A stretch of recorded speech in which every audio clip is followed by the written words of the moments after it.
después lo vamos subiendo. Bueno, entonces, en primer lugar, ¿qué es lo que había que hacer? A partir de los datos experimentales que ustedes recibieron, por así decirlo, ¿sí? de la cátedra. Ustedes lo que les facilitamos fueron básicamente dos espectros, ¿sí? de alta resolución. El primero es el estado, lo que es la transición fundamental, ¿sí? Que es del estado basal al primer excitado rotacional, perdón, el primer estado vibracional excitado, mientras que lo que llamamos primer sobretono es del fundamental al segundo excitado vibracional. ¿Sí? Esos fueron los datos que ustedes recibieron. ¿Qué comenzaron a hacer en primer lugar? ¿Alguien se anima a contarnos? Y si no se animan, podemos arrancar, pero estaría bueno que ustedes nos cuenten qué estuvieron haciendo, ¿sí?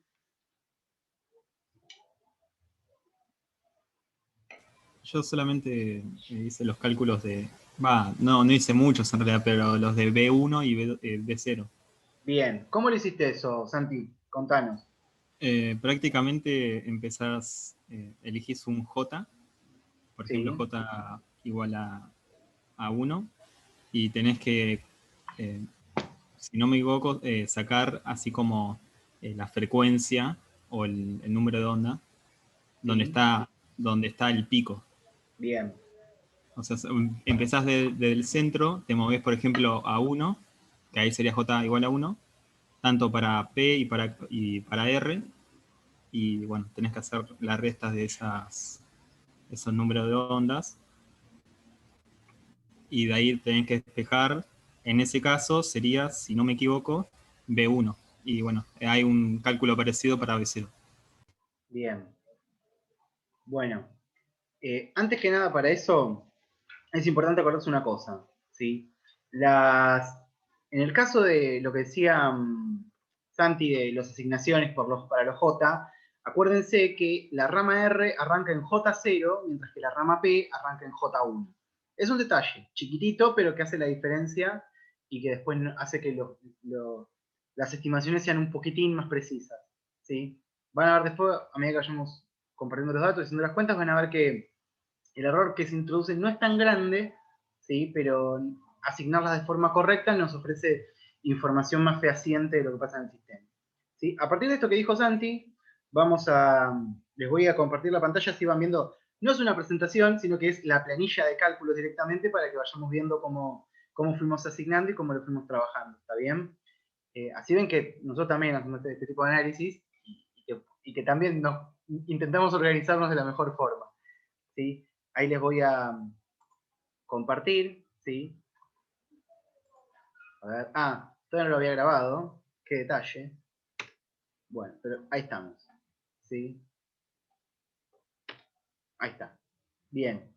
Acá tenemos, si pueden verlo ahora, lo que yo hice en primer lugar fue, a partir de los espectros, ¿sí? Asigné los valores de rama R y rama P, y después empecé a hacer las combinaciones lineales que sugeríamos en la línea. ¿Está bien? Si se fijan, yo acá no tengo graficado, porque son datos que, para que se fijen la época de acá van a ver que tiene una serie de numeritos que ustedes no le van a encontrar mucha razón.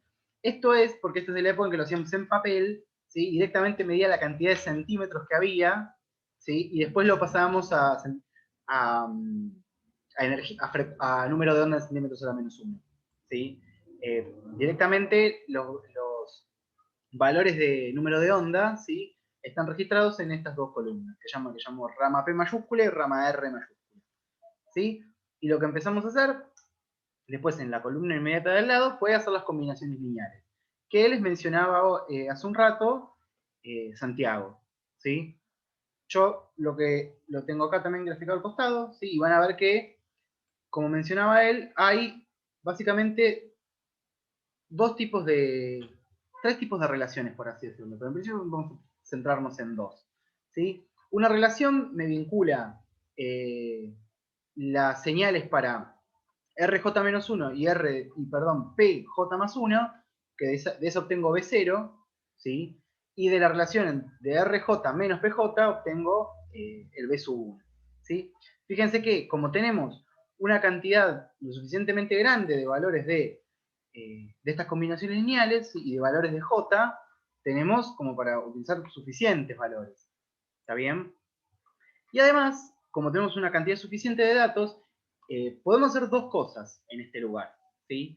Una es tomar el valor que obtengo para cada par, para cada j, ¿sí? Y luego calcular un B0 y después tomar un promedio para todos los j que yo pude calcular, o directamente establecer una relación lineal, ¿sí? Y hacer una regresión. ¿Está bien? Es una de las dos posibilidades que tenemos para trabajar. ¿Ustedes cuál creen que va a ser o mejor dicho, cuál va a ser la ventaja de una con respecto a la otra? ¿Qué se imaginan? A partir de lo que ya estuvimos charlando y lo que recordamos de otras materias que trabajamos capaz con análisis de datos. ¿Sí? ¿Qué cosa tiene de interesante usar un modelo lineal antes que directamente tomar un promedio? ¿Qué pueden contarme? A ver.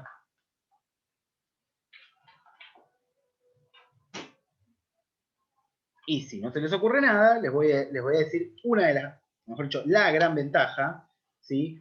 Que tiene usar modelos usar regresiones lineales. Cuando usamos Que pensé que no se sí. desperdice mucho tiempo verificando dónde está cada línea. Si yo quisiera hacer el promedio, decís vos. Sí, o sea, claro, eso haciendo, o sea, cuando sé el promedio es como que por ahí necesitas mucho tiempo porque tenés que ver dónde está ubicada cada línea. Va, supongo yo. En cambio, Eso, si usás eso que vos mencionás lo tenés que hacer de todos modos para poder asignar cada pico. Sí, por decirlo, cada pico en la rama R y en la rama P. Así que es un tiempo que quieras o no, se invierte. Vamos, perfecto. vamos a decirlo Pues, así. Sí, perdón, Martiniano.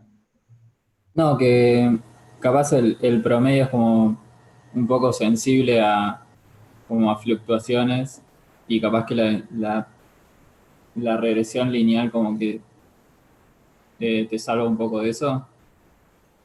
Puede ir por ese lugar. Acuérdense que los modelos de regresión lo que hacen es minimizar el error aleatorio. ¿Sí? Cosa que si yo tomo un promedio, no lo estoy realizando.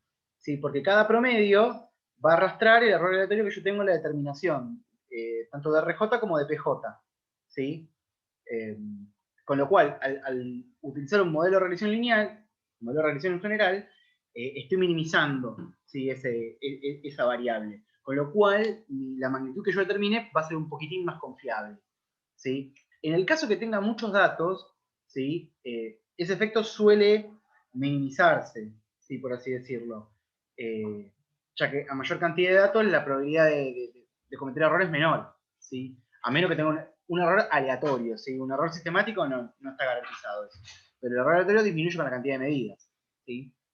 Entonces, estar, para minimizar ese error, ¿sí? Y además conociendo que tenemos una relación lineal, ¿sí? Entre 2j más 1 y la combinación lineal, podemos utilizar un modelo de regresión. ¿Está bien?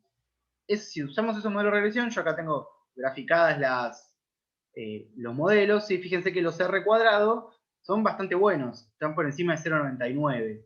¿Sí? Es un valor interesante, ¿sí? Por así decirlo. De todos modos, recuerden que siempre R cuadrado nos habla de la bondad del ajuste, ¿sí? Pero que de todos modos la bondad del ajuste va a estar fuertemente influenciada por la cantidad de puntos que tenga. ¿Sí? A menor cantidad de puntos, si los puntos tienen mucho error, es posible que el R cuadrado sea sustancialmente más bajo. ¿Sí? Sin embargo, ya que tenemos varios datos, y tenemos un valor de R que nos da bastante confianza, podemos continuar con el análisis, ¿sí? Y hacer la determinación tanto de B1 como de B2, perdón, como B0, ¿sí? Estos dos valores, B1 y B0, los podemos obtener, si se fijan, de la ecuación que está a la derecha, a partir de las pendientes, ¿sí? Y una cosa a tener en mente es que la pendiente que obtenemos experimental es el doble de la constante que a mí me interesa determinar, ¿sí? Con lo cual, después, hay que realizar esa división, ¿tá? En primer lugar, hacemos eso para determinar tanto B1 como B2. Y que los tengo acá anotaditos. ¿Sí? Y después, lo que nos haría falta hacer, sí que en la guía no está tan explícito, pero haciendo un par de cuentas lo pueden encontrar, es que para obtener la frecuencia nu0, ¿sí?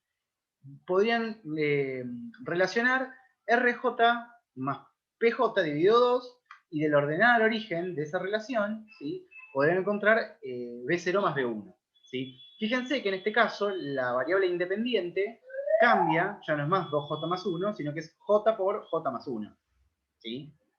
De todos modos, si esto no llegaron a hacerlo, no importa, ¿sí? Lo que voy a hacer yo es, además de subir esta conversación que estamos teniendo, esta pequeña discusión de datos, voy a subir la planilla de datos como para que lo puedan chusmear. ¿Está bien? Con el análisis que hicimos. Bien. Entonces, yo puedo realizar esto para obtener tanto los datos de la transición fundamental, ¿sí? Que es la que va del estado vibracional 0 al estado vibracional 1, con B0 y B1, digo, ¿no? B0 número de cuántico vibracional me refiero. Y también lo puedo hacer para la transición entre el estado fundamental vibracional y el segundo excitado, ¿sí? Que es lo que llamamos el primer sobretono. Con lo cual, el trabajo que hay que dedicarle a la determinación de estos valores lleva cierto tiempo, ¿sí? Bien, entonces, lo que tenemos que obtener para cada valor, para cada tono, ¿sí? Por así decirlo, es tanto el valor de B0 y B1, ¿sí? Y el valor de la frecuencia fundamental.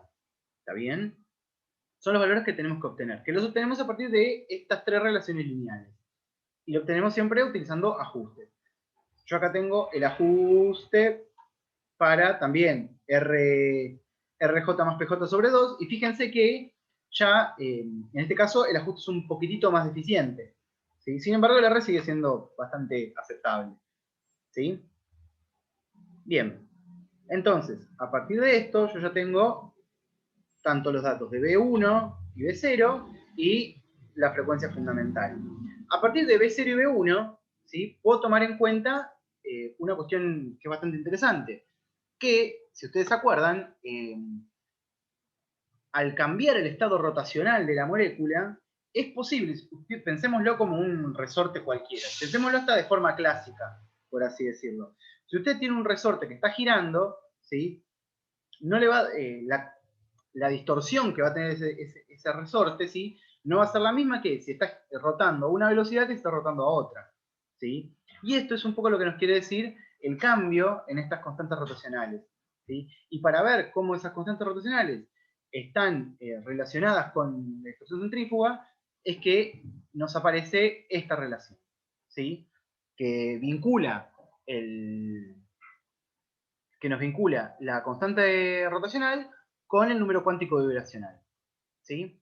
Y a partir de esta relación podemos obtener lo que llamamos la constante rotacional de equilibrio, ¿sí? Que nos va a servir para obtener parámetros estructurales después de nuestra molécula.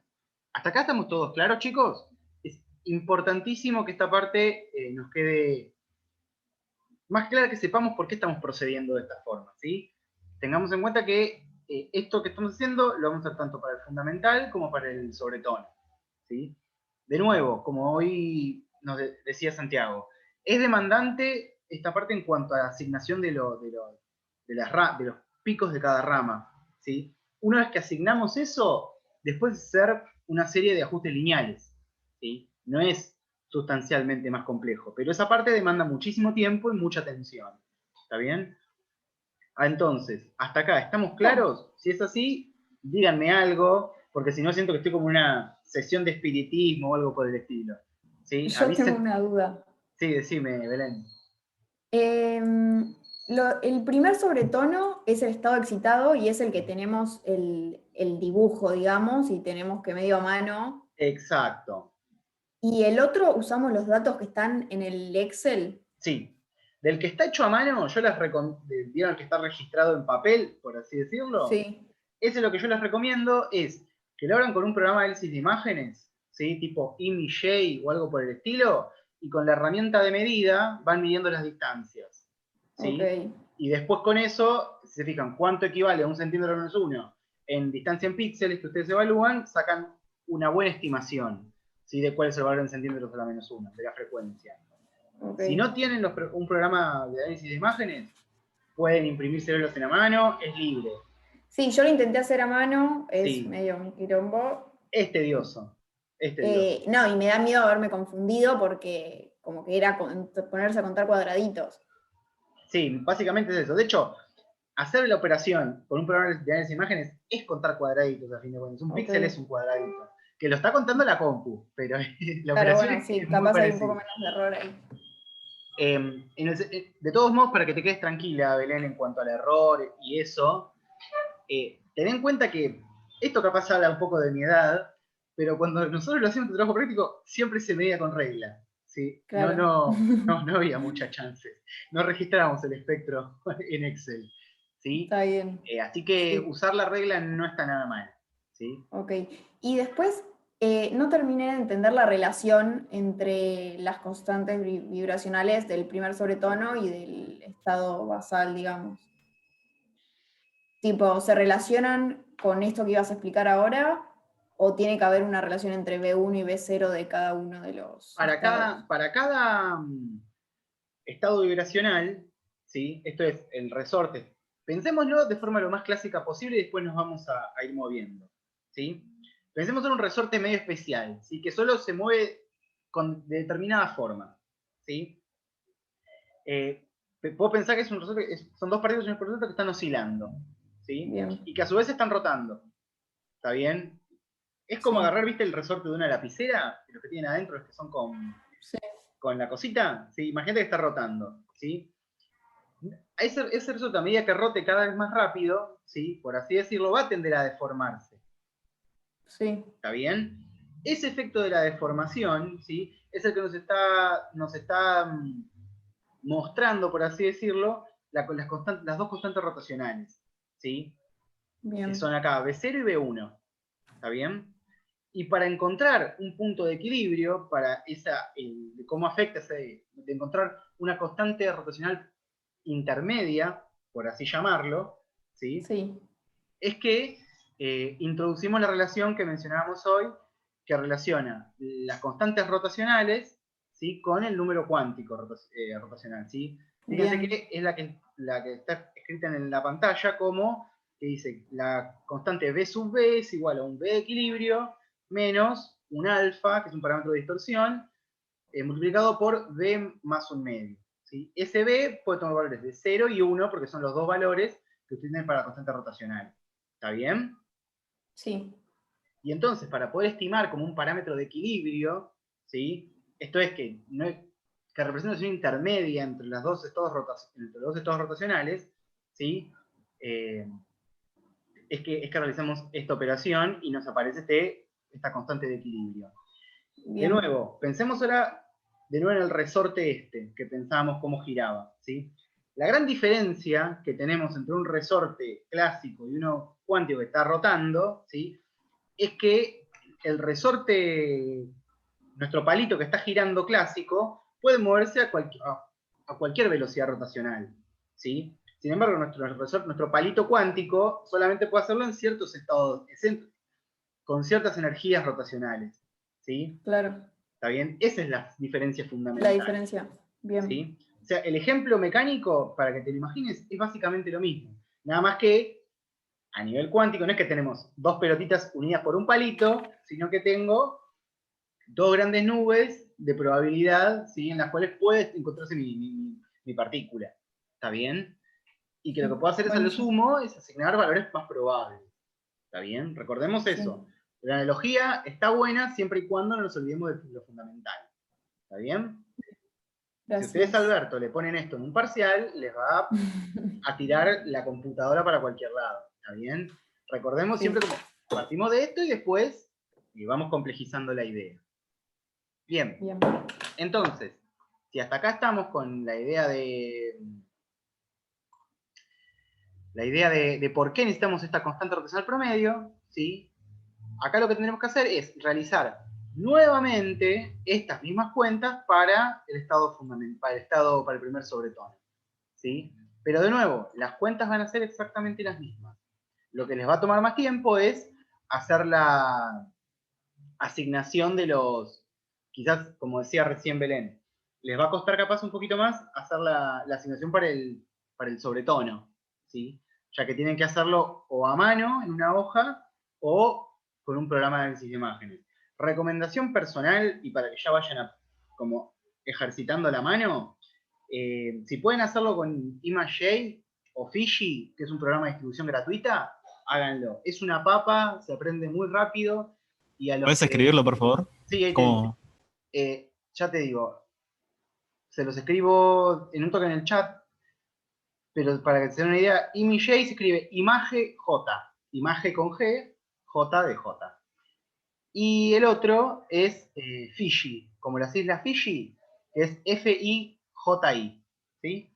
De hecho son básicamente el mismo programa, nada más que Fiji es como una versión un poquito más polenta de ImageJ, pero son el mismo programa. Es muy fácil de usar, muy intuitivo, ¿sí?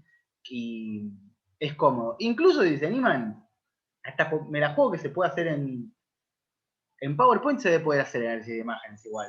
No sé cuán fácil va a ser, pero estoy casi seguro que se puede, ¿sí? Pero si no, ya saben, Fiji e ImageJ. Y ahí les digo, se los escribo más clarito, ¿sí? Ahí está, se los pongo.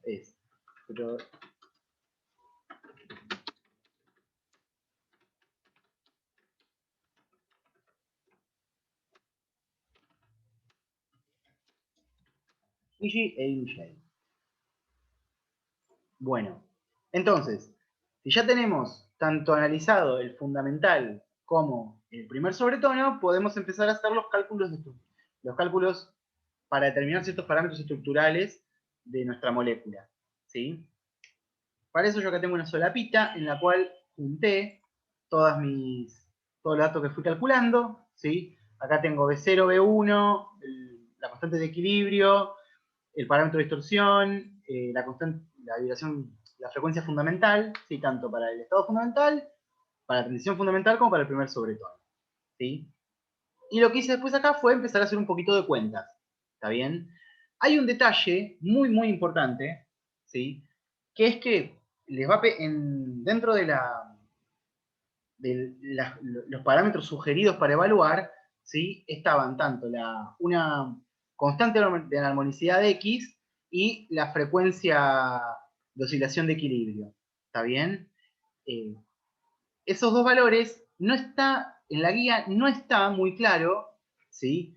Cómo se realiza la estimación, ¿sí? Se sugiere un poquito, y si mal no recuerdo, en el libro de Alberto está cómo se hace, pero ante la duda, no les voy a complicar la vida, se hace usando esta relación, que está colocada acá en el cuadrito, ¿sí? Que se obtiene a partir de hacer un desarrollo en series, ¿sí? De la expresión de energía para el oscilador anarmónico, ¿sí? Usando un potencial tipo Morse. ¿Está bien? A partir de ahí obtienen estos valores. Es es un trabajo que es muy conocido, ¿sí?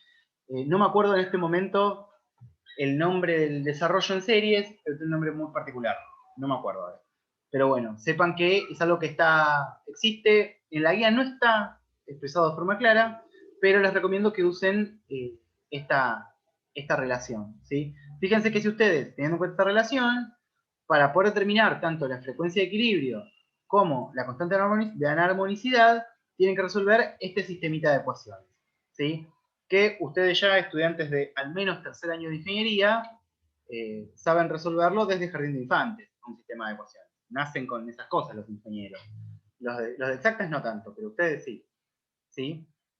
Entonces, a partir de resolver este sistemita, podemos encontrar tanto la constante de armonicidad como la frecuencia de equilibrio, ¿sí? Que son dos valores necesarios para después estimar la siguiente familia de valores. ¿Está bien? Una vez que yo tengo estos valores, ¿sí? Tanto la constante de armonicidad, las constantes rotacionales y la frecuencia fundamental, ¿sí? Puedo proceder a calcular los valores estructurales, ¿sí? ¿Qué voy a calcular? Primero, necesito la distancia de equilibrio, esto es la la distancia promedio en la cual encuentro mis dos partículas de esta molécula diatómica, ¿sí? Voy a poder estimar la constante de fuerza de desenlace y después la energía de disociación para romper ese enlace, ¿sí? Tenemos tanto energía de disociación espectroscópica, que es la que obtenemos directamente de analizar datos espectrales, y después lo que llamamos una constante de decisión térmica, considerando que nuestras moléculas, las moléculas en particular, considerando el estado rotacional, tienen una energía al punto cero. Si ustedes se acuerdan de lo que vieron del modelo de velocidad armónica con Alberto, tenemos que las moléculas, en los estados vibracionales, ¿sí? Hay un estado mínimo de energía, el cual está asociado per se a la incertidumbre de la vibración. ¿Está bien? ¿Eso se acordaban ustedes? Y si no se acuerdan, pueden leerlo del libro, tanto de Atkins como de los apuntes de Alberto. ¿Sí? Pero sepan que eso es un detalle importante para el momento de calcularlo y de entender las diferencias entre el comportamiento clásico y el comportamiento cuántico de un sistema. ¿Sí? Bien. Entonces, ¿cómo vamos a hacer esas cuentas? Yo acá anoté básicamente como los datos que son más importantes, mejor dicho, las ecuaciones que son importantes para hacer esas cuentas. ¿Sí? Están en la guía todas, ¿sí? Pero bueno, las anoto por las dudas. Tenemos que, para obtener la constante de fuerza, ¿sí? Vamos a necesitar, por un lado, la frecuencia del enlace, ¿sí? Que lo podemos obtener a partir de la frecuencia de equilibrio, ¿sí? Que acá están centímetros a la menos 1, pero usando la velocidad de la luz lo podemos obtener, ¿sí? Recuerden que la velocidad de luz es una onda que se propaga en el vacío, ¿sí? Con lo cual, si multiplicamos la velocidad de la luz por esta frecuencia, este número de onda de oscilación, obtenemos la frecuencia. ¿Está bien? Esto sale de esta expresión para deducir la constante de equilibrio, sale del tratamiento del oscilador armónico cuántico, ¿sí? Si ustedes se acuerdan, está ahí. Si consideramos el rotor rígido, pero a nivel cuántico, también obtenemos este valor para la constante rotacional, ¿sí? Que me vincula la constante rotacional con el momento de inercia que caracteriza ese rotor, ¿sí? Y si ustedes se acuerdan, el momento de inercia lo podemos expresar como la masa reducida por la distancia de equilibrio. ¿Está bien? Y la masa reducida, si ustedes se acuerdan, allá lejos de ese tiempo en física, era el producto de las masas dividido la suma de ellas. ¿Sí? En el caso de un sistema de dos partículas. ¿Está bien? Entonces, teniendo en cuenta esos valores, podemos obtener los datos que nos interesan experimentalmente a nosotros. ¿Está bien? Y después, a partir de la relación entre la constante de la armonicidad y la frecuencia fundamental, podemos obtener tanto la energía de disuasión como la energía de disuasión térmica, que le llamamos. ¿Sí? Fíjense que acá yo expresé, lo resalté en celeste, los valores obtenidos, ¿sí? ¿Qué podemos, para poder ver cuán justos son nuestros datos, mejor dicho, cuán certeros son o cuán confiables, podemos compararlos con una serie de datos experimentales de referencia que les dejamos en Classroom, ¿sí? Que son datos medidos que están disponibles en distintos handbooks y distintas publicaciones sobre estructura de la materia, y en particular le subimos un trabajo que está pensado para estudios a nivel así como de estudios para estudiantes de grado, ¿sí? Y tener algunas prácticas sobre análisis estructural a partir de información espectral. ¿Sí? Ahí tienen varios datos como para poder chequear y ver cuán buenos son sus datos experimentales y los parámetros que ustedes determinaron. ¿Sí? De nuevo, como les decía hoy al principio, lo más difícil de este trabajo práctico es sin dudas agarrar los datos, sentarnos, asignarlos y obtener algo entendible y ordenado. ¿Sí? Una vez que tenemos las ramas asignadas y las asignaciones para cada J, el análisis va bastante rápido. ¿Sí? Fíjense que los datos a reportar no son tantos, ¿sí? Y los podemos obtener a partir de cuentas relativamente simples. ¿Está bien? Lo más difícil, de nuevo, es el análisis de los datos experimentales. ¿Está bien? Hasta acá, chicos, ¿venimos bien? ¿Hay alguna duda? Es el momento para contar y preguntar todo. ¿Sí?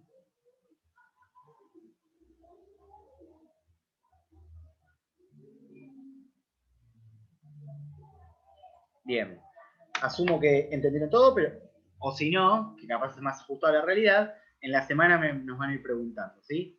Yo ahora lo que les propongo es lo siguiente, en base al pedido de Belén, ¿sí? Y alguna que otra cosa que me vayan diciendo.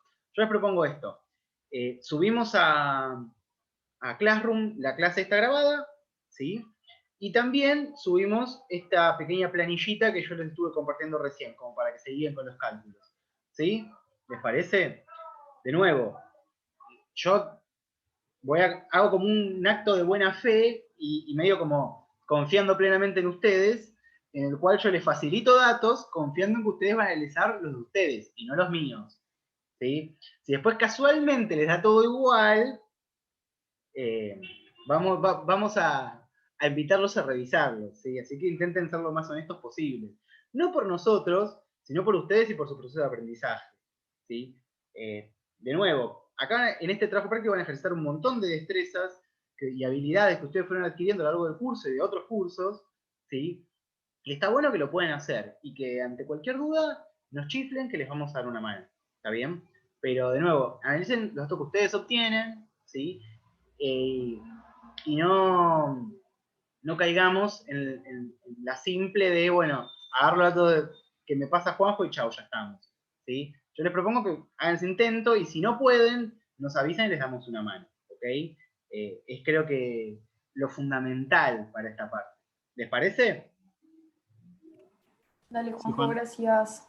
Perfecto. Bueno, entonces, con esto en mente, quedamos lo siguiente. Nos vamos, cualquier duda que tengan, pueden charlar, se conectan mañana en la consulta de Javi, que va a estar, creo que a la 1 era, si mal no me acuerdo. Nunca me acuerdo. La Ya 1. casi fin de A la año no me 1, a la acuerdo. 1.